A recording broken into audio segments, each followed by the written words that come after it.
Nagercoil special அவியல் எல்லா காயும் போட்டு நம்ம வைக்க போகிறோம். அவ்வளோ டேஸ்ட்டாக இருக்கும் பாருங்கள். நான் இப்போ பாருங்கள் என்னென்ன காயெல்லாம் எடுத்திருக்கேன் பாருங்கள். இந்த காயெல்லாம் வந்து நீட்டாக நம்ம ஒரு விரல் சைஸ் அளவுக்கு நீட்டாக வெட்டிக்கணும்.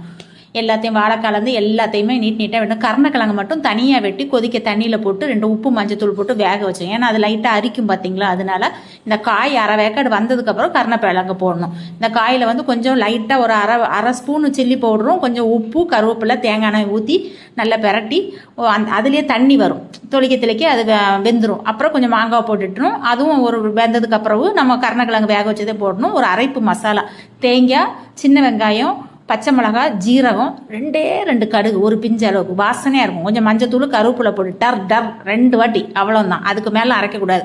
கொஞ்சமாக இறக்க நேரத்தில் தயிரையும் ஊற்றி இந்த அரைப்பையும் போட்டு தேங்காய் எண்ணெயும் சுற்றி ஊற்றி கருவேப்பிலாம் போட்டிங்கன்னா கமன்னு வாசனையோட ஒரு அவியல் உங்களுக்கு கிடைக்க போது. நீங்களும் ட்ரை பண்ணி பாருங்கள்.